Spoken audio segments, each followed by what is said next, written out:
The lost continent of Atlantis, the most enigmatic mystery of all times. For centuries, the story of this mythical civilization has captivated the imagination of people around the world, were tales of advanced technology, great wealth, and untold treasures waiting to be discovered. But was Atlantis just a legend? Did it really exist? And if so, what really happened to it? We'll try to find out together in the new episode of Secret Origins. Welcome. It is not by chance that we have been so intrigued by the legends of Atlantis, because in a certain sense our current race and civilization begins from the time of Atlantis. But where does this myth of this mysterious sunken island come from? One of the most famous and early mentions of Atlantis comes from the Greek philosopher Plato around 360 BC in two of his dialogues, Critias and Timaeus. Plato gave a detailed description of a country on a fertile land that he called Atlantis. He describes it as a vast island which, before sinking around 10,000 years BC, was located in the Atlantic Ocean beyond the Pillars of Hercules, which are generally thought to refer to the Strait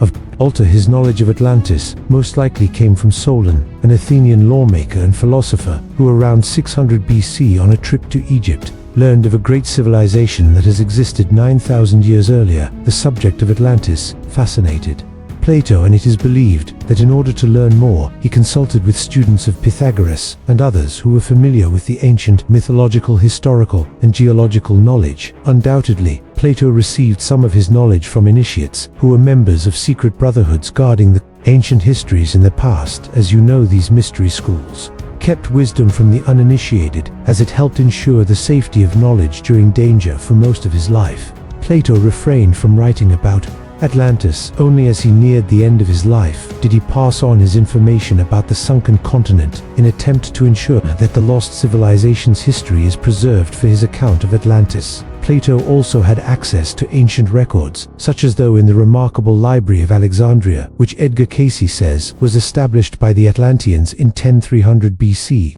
Atlantis was certainly a large island, perhaps the size of Western Europe, but by no means the size of an actual continent. According to him, it possessed an abundance of natural resources and was particularly rich in metals, including the famous and mysterious ori. Calcum, the capital of Atlantis, was located on the south coast of the island and was connected to the sea by a huge canal. The city had a circular shape of 3 concentric rings, separated by moats. The inner citadel was about 5 kilometers in diameter, but the entire walk area measured 23 kilometers. This made the city about twice the size of Imperial Rome. In the central island stood the palace of the kings and the main temple of Atlantis. In Plato's words, the Atlanteans possessed such an amount of wealth as had never before been possessed by kings and rulers, and is unlikely ever to be again. The few things which the city and island itself did not provide were brought to them from foreign countries because of the greatness of their empire. Plato's most famous dialogue about Atlantis, the Critias, unfortunately survives, incomplete, but from another of his dialogues, the laws, we learn that Atlantis was destroyed in a single day and night due to a catastrophic event, and this fall was followed by a long dark age in which all the arts and sciences were lost. But can we trust Plato for his account of Atlantis, and do we know how the surface of the earth, and in particular the part around the northwest coast of Africa, looked like more than 12,000 years ago, at the time of the supposed existence of Atlantis? Although Plato's account certainly provides interesting information about the existence of Atlantis, it still does not give us enough data as to where exactly Atlantis was located. To learn more, we must turn to geology and oceanography, to the study of the evolution of the world's oceans. It is theorized that Atlantis was a volcanic continent, located in the myth-authentic rich region, and primarily connected to Europe, Africa, and North America by temporary land bridges. Atlantis has its great territorial expansion from 23 to 5.3 million years ago, when it formed an almost continuous landmass stretching from the northern Appalachian continent to the southern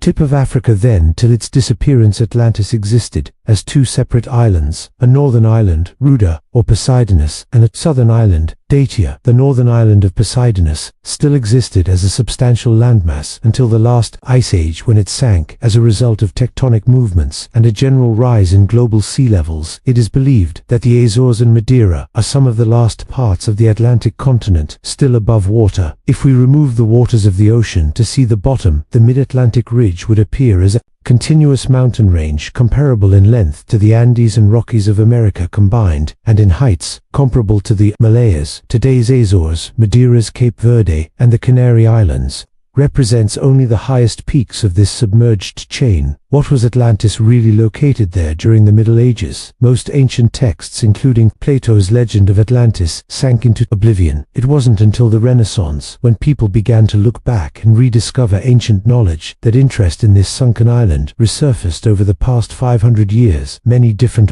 theories have emerged about a continent lost in the Atlantic Ocean, but do they match the story told by Plato, or do they hide within themselves another knowledge? And do we know who the Atlanteans really were? How was their civilization created? Were aliens involved in the origin of Atlantis? As many speculate, an interesting and a little bit more esoteric hypothesis about the origin of Atlantis comes from Ishmael Perez, author of a new and very intriguing book, Our Cosmic Origin. In it, he tells that Atlantis was created by humanoid beings from the Pleiades. In the fifth dimension, they managed to integrate and maintain the balance between the spiritual and material worlds, and as a result, had a high technological development in harmony with the spiritual. The preceding great civilization, that of Lemuria, or Mu, was highly concentrated only on the spiritual. They gradually begin to lose touch with physical reality and the lower dimensions. This would raise the level of consciousness on the planet, which was their mission, but without the lower dimensions being well integrated, Atlantis was the solution to connect the lower to the high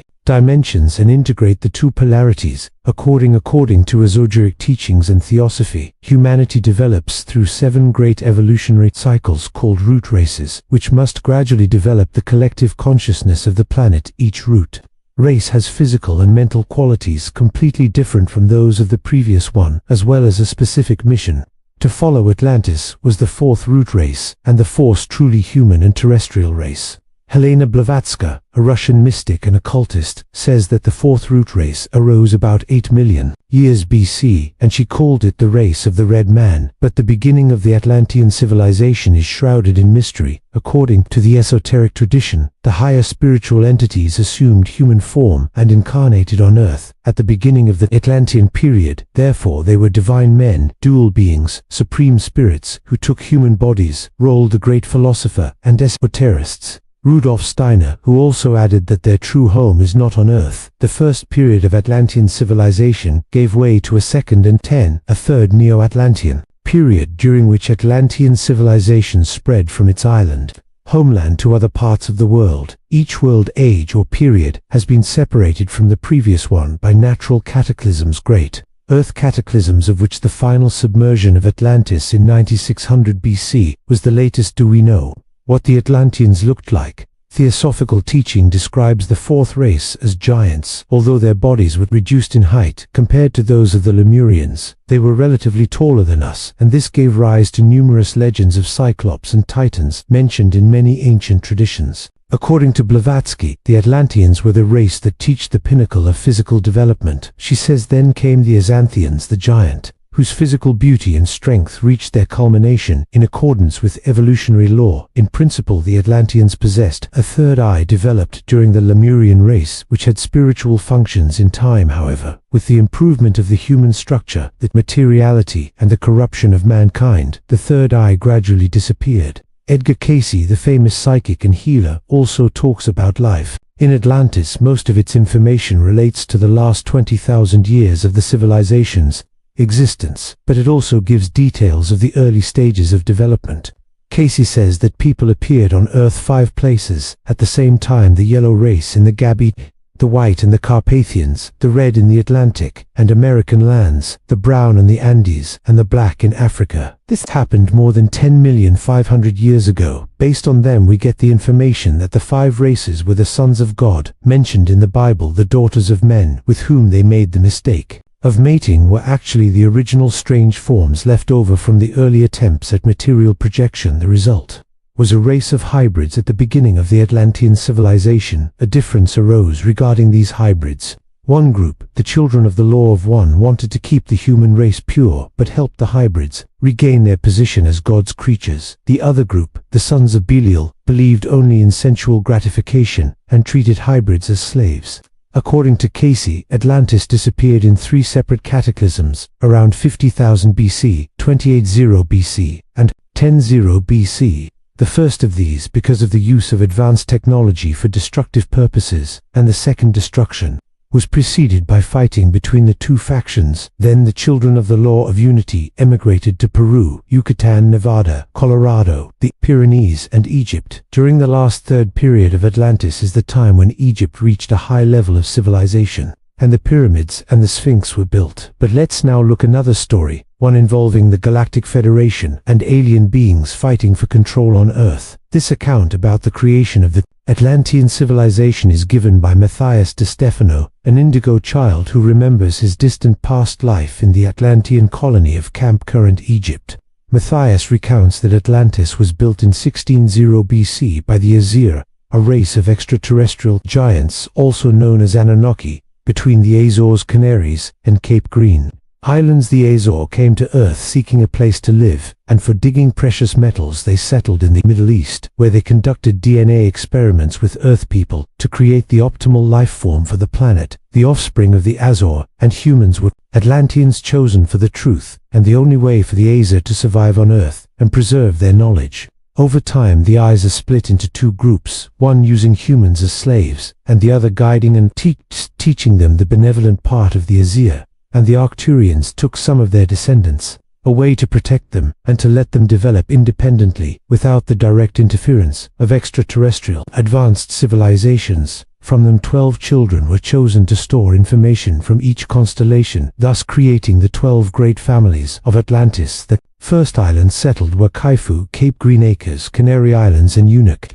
Azores, the main city and center of the empire, was called Hofis, and like Plato's description, it was circular in shape. At the peak of the Atlantean Empire, the islands were home to around 300,000 people, and due to their presence of Arcturian DNA, the Atlanteans had blue blood, and kept their bloodline pure, to preserve their knowledge from the star people, and guide the rest of humanity. If the Lemurians, the civilization before Atlantis, sought to reach a higher level of consciousness by looking inward, the Atlanteans were oriented outward toward the material world. They knew how to use sound and vibration to influence the world around them, and they built devices to transmit information and energy all over the planet. Through them they could heal, regenerate their bodies, connect with other dimensions. Thus advanced technology and cosmic knowledge of energy use gave the Atlanteans incredible advantages and capabilities. But as we know, every single thing is good only when it is in balance. And what happens when the balance is disturbed? Interestingly, in most of the various sources of information related to the direction of the Atlanteans' development, the stories follow almost the same plot as receivers of the knowledge of Lemuria. The Atlanteans begin their development from the spiritual. For thousands of years, they have followed the principles inherited from Mu, but at the same time they have also achieved unsurpassed technological success, thus maintaining the balance between the inner and the outer. At some point, however, a division occurred in one part of the Atlanteans, began to pursue dominance over the entire planet. They started abusing the technology they have created, causing a cataclysm. Some say a pole shift, others say they directed energy weapons at themselves, causing the continent to sink in esoteric beliefs. This is the moment of the fall, after which humanity loses most of its energy abilities and enters the period of darkness in our consciousness. Atlantis is remembered as the cradle of all that we can call occult and esoteric knowledge, precisely because they mastered the use of the so-called life force for a long period of time. Adventists flourished originally, and from its inception, Atlantis was in accordance with the principles of Lemuria, which governed things according to the celestial order of light. All the sister colonies honor Lemuria as their motherland. For Lemuria was a representation of the feminine principle based on freedom, harmony, and spiritual community. The early Avontians lived in a perfect society, just like the Lemurians, and worshipped the divine feminine and balance with the divine masculine. Edgar Casey described the attendants of the early years of Atlantis as thinking people of intuitive influence, who had access to the future and the past. How did they achieve this? By flipping the right side of the brain of their children, and by respecting their insights and dreams as infants.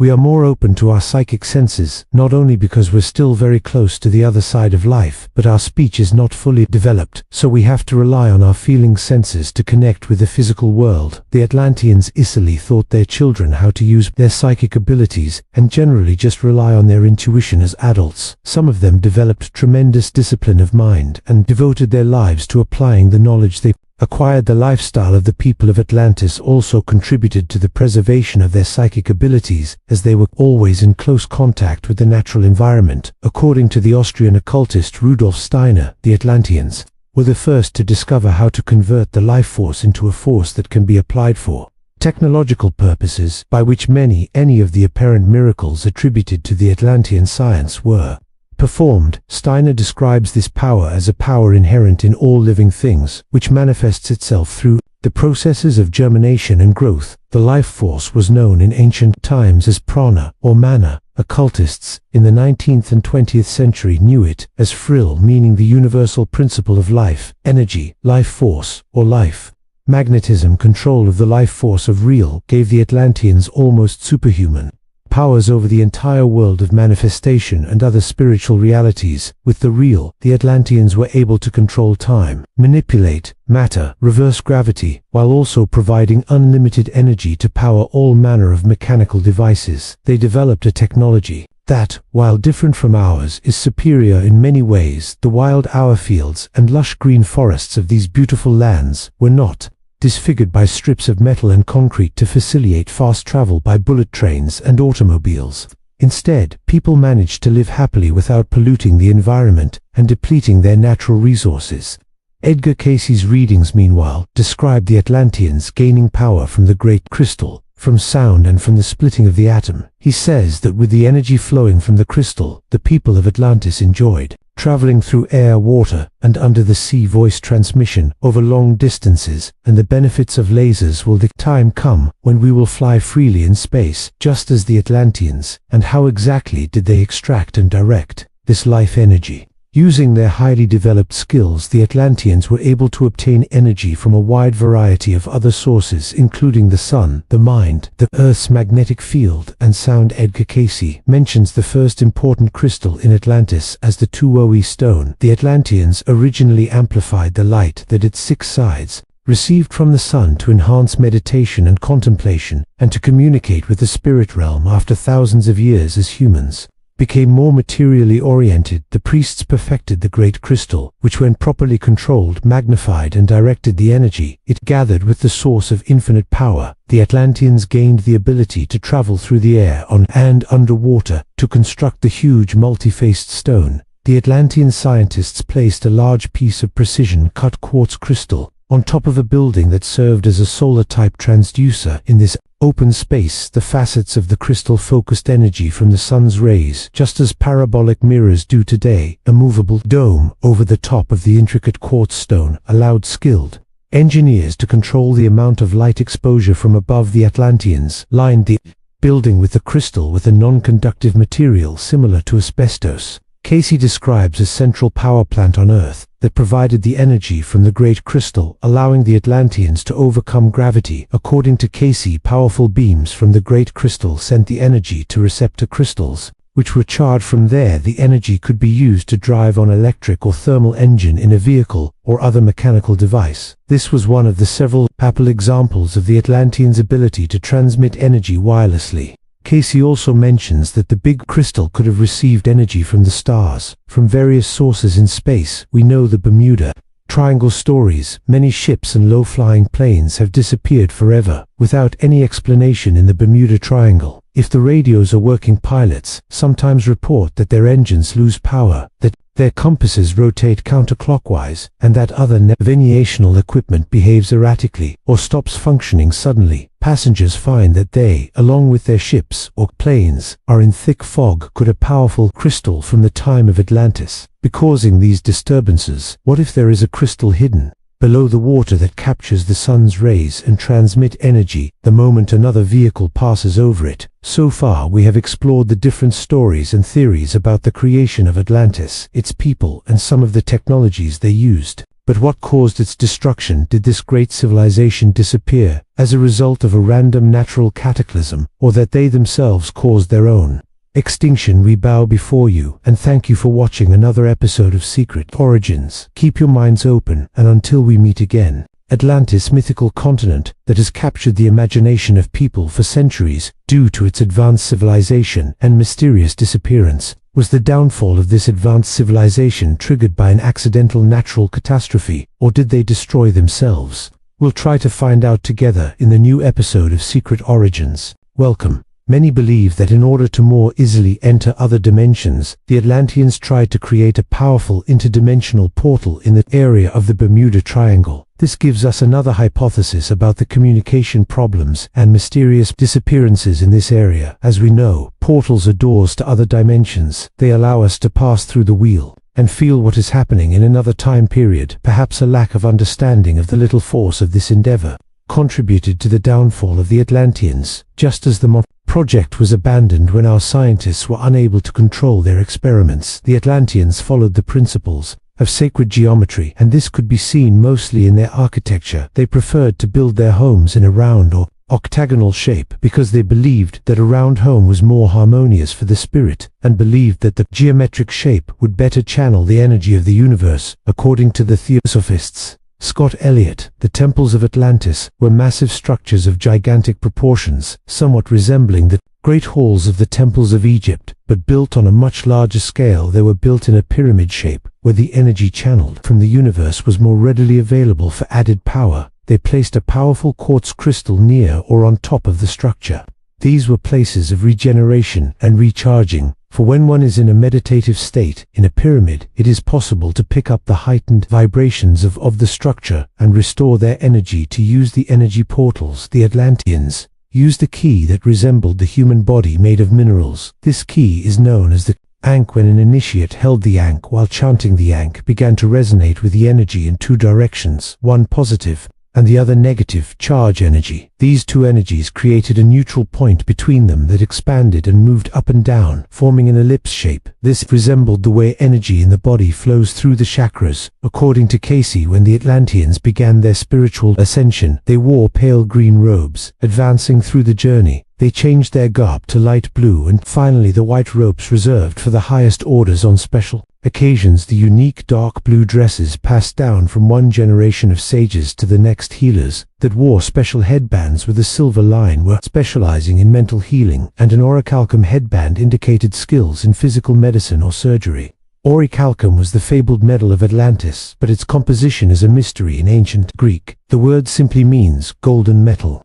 Plato says that orichalcum was something that in his day was known only by name, but was once a precious metal that sparkled like fire. It was probably an alloy of gold and copper or meteoric iron. Mentions of orichalcum of Atlantis appeared 600 years before the time of Plato in the works of the Greek poet Homer, who mentions it in the hymn to Aphrodite as a golden medal. And now comes the question of what exactly happened. That things went wrong and the balance got upset. Did this great civilization disappear as a result of a random natural cataclysm, or did they themselves cause their own extinction? Everything in nature moves in cycles. The development of civilizations does not move in a straight line, but in the form of a wave. There is a rise and there is a fall. When an empire reaches its greatest development, we know that its end, its fall, is near. There are reports that during its existence, Atlantis suffered destruction, as many as 3 times, the last of which happened about 1 to 0 years ago, and it was precisely this event that led to the complete end of the continent. So what caused this ending? It's hard to pinpoint one specific reason. Different sources give different reasons for the fall of Atlantis. Only when we put them together can we see how they are connected, and each contributed to the end of this amazing civilization. First of all, is there any scientific evidence of what happened 12,000 years ago? Scientists have several theories about what was responsible for the catastrophic event of 10,000 BC. Most likely a huge shock caused the planet's axis to shift, and this disturbed the stability of the hot, dense liquid that lies beneath its surface. Inevitably, the fragile bark crumbled and cracked in vulnerable places. Red-hot magma from the interior of the Earth shot up the great speed through these spaces and melted the bottom of the Earth. What then has exterminated so many species and whole In 10-0 BC, the mind at first is irresistibly hurried into the belief of some great catastrophe, but thus to destroy animals both large and small in South Patagonia and Brazil, on the Cordillera of Peru in North America. Up to the Bering Straits, we must shake the entire framework of the globe. The agitation of the Earth's axis, earthquakes, volcanic eruptions, and flood offer the external physical explanations for the sinking of Atlantis. But another source of the catastrophic devastation lies in the thoughts and inclinations of men. Could it be that their lack of attachment to our beautiful world, their selfish pursuits, and their immortality contributed to this downfall? Basher, a multidimensional extraterrestrial being, talks about the fall of Atlantis in one of the chapterlings. Basher relates that the final destruction was caused by a comet that entered the solar system. Its orbit crossed that of the Earth twice a year for about 20 years. During its passage around the Earth, parts of it fell to the surface and caused destruction, mainly in the North American and Atlantic regions. At some point, however, a larger piece passed through the atmosphere and hit Earth, causing gigantic tsunami waves that completely obliterated Atlantis, as well as the cultures along the ocean coast. But this comet, according to Basher, was no accident, and people themselves cast it with the decline of consciousness, corruption, and division. And those who began to invoke fear were influenced by the corruption of the concept of the illusion of power, your psychic. Edgar Cayce, he called them the children of light and the children of darkness, and he goes into detail about what happened. It was the division of Atlantis. What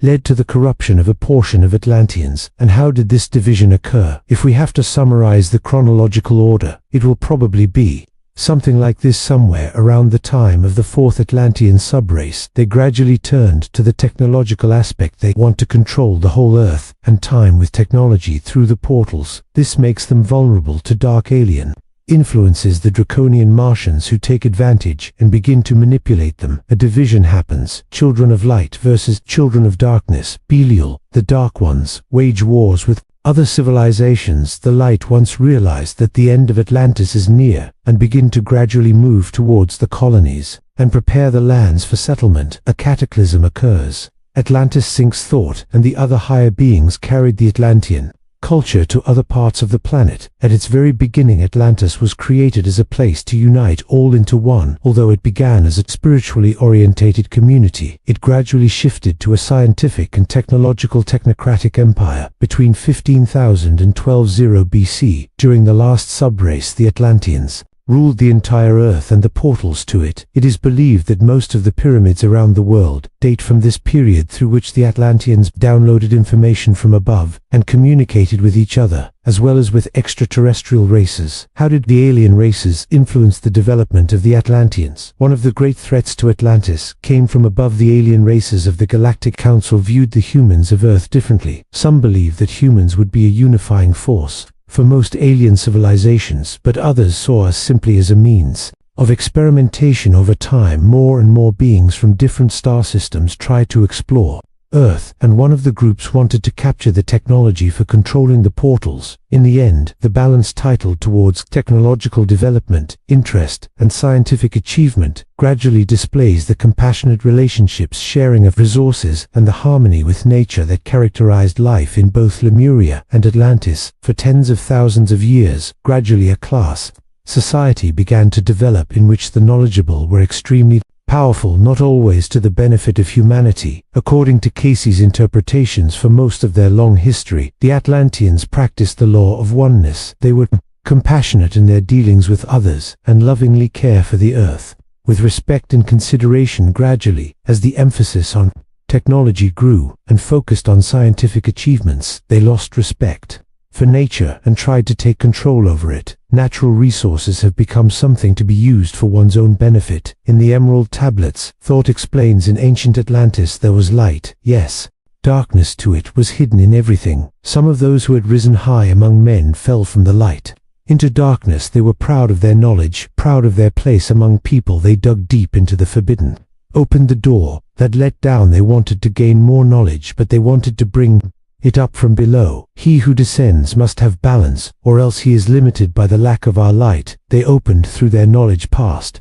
forbidden to men, although the original intention was for Atlantis to be a point of balance between spirit and matter. Things didn't turn out that way, and the dark forces crept in among the Atlanteans. The story goes like this. According to the book, Our Cosmic Origins, as well as according to the Terra Papers, there was a split in one of the alien races on the planet, more specifically between the Anunnaki. Marduk, the son of Enki, wanted to take control of the planet. In order to make a coup, he attracted to his side one of the ill-intentioned alien races, the Draconians. They were a faction of the Orion Empire that had long inhabited Mars, but after misusing advanced technology, they destroyed their home and now sought to take over another planet. The Atlanteans, as the most advanced human civilization on Earth, with the technologies for interdimensional travel and control over energy portals, seemed like the perfect place for the Draconians to implant themselves. Thus, under their influence over time, the leaders of Atlantis split into two groups. The children of the Law of One and the sons of Belia were called Sons of Darkness. Technology took a leading role in their life and had a dehumanizing effect. People became obsessed with acquiring possessions and moved to cities where material objects were more readily available. They replaced mental tools with machines in a way similar to art. Dependence on phones and computers having further fragmented their consciousness into the physical, they lost respect for that which they could not perceive with their five senses, and all that lay beyond the three-dimensional environment. The spiritual quality of life became unimportant to them when they separated from their creator. Moral standards failed. Anger, greed, hatred, and envy increased. Sex orgies, robberies, and murderers were very common. The sons of Belial dominated. Edgar Cayce describes them as sinful and incredulous. Plato says the portion of divinity and them weakened. Eventually a natural disaster occurred that destroyed their civilization. In the book The Ancient Secret of the Flower of Life, the older drawn Valo Melchizedek claims that he receives his knowledge from none other than Thought himself. He tells that about 13 to 16,000 years ago, like a bolt from the blue, a comet approached the Earth. A serious conflict was brewing in Atlantis. The sons of Belial, who were in the minority even though they held the power, wanted to blast the comet into the sky with their laser technology, but the children of light refused, believing that the comet was part of the divine plan. In fact, they were aware that the end of their civilization was approaching and had begun to prepare the places to transfer the knowledge after Atlantis was destroyed. According to Melchizedek's account, when the comet fell, it destroyed part of Atlantis, but it marked the complete division between the Atlanteans and gave the impetus to the sons of Belial to seize power on Earth. To this day, they began to build a system of facilities with which to build an artificial America bar similar to that of Mars, which led to its destruction. If the Martians had succeeded in creating a harmonious artificial Merkaba, they would have achieved complete control over the planet. The Martians erected their facilities on Atlantis, but, as they did not have the complete knowledge of how to activate an artificial Merkaba and control their facilities, they lost control over it. The consequences were catastrophic. In the lower dimensions of Earth were torn apart. Drumvolo says that the attempt by the Martians to seize all power over the world took place near one of the Atlantic islands, in the area we now call the Bermuda Triangle, and the reason for the anomalies that occurred there is a device left over from them, which is now still active. Did the comet calls, the singing of Atlantis, or the failed attempts to control the energy portals and the Merkaba, or both? There is a theory according to which 12,000 years ago a change of magnetic pulse occurred on the planet, perhaps as a result of the fall of the comet. Could this be the cause of the global cataclysm, the rise of water levels, and disappearance of this civilization? After the fall of Atlantis, some of the higher spiritual beings survived. In some sources they are called the Osirian group. The predecessors of this group were the Resistance, the White Brotherhoods, sisterhood consisting of benevolent beings who opposed Mordok's plan. They kept their 12 strands of DNA fully functional and thus managed to avoid the cataclysm of Atlantis. They were led by their leader Osiris, who according to some later became known as the Egyptian god. The other one was Thought. In the Emerald Tablets, Thought recounts the all-seeing ruler called me Thought to him and gave me orders on what to do, saying, "Take all thoughts, all thy wisdom, take all the manuscripts, take all your magic, go and keep the manuscripts. Until the time when the light increases among men, you must be a light. Through the ages, hidden yet discovered by enlightened men, over all the earth will give you power, but we are free to give it or take it away.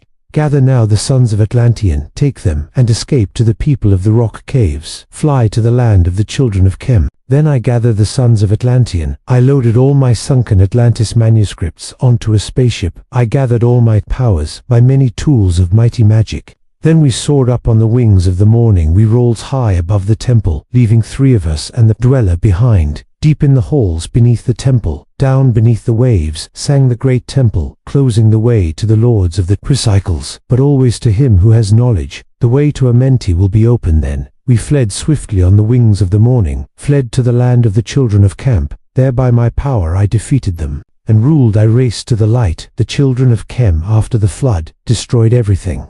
The chosen hid in a place called Somedo, which means magical place, and in time this place became a temple. This place is the Sphinx, also called the Guardian. Thought there are civilizations of time, and civilizations of eternity. They are beneath the rocks.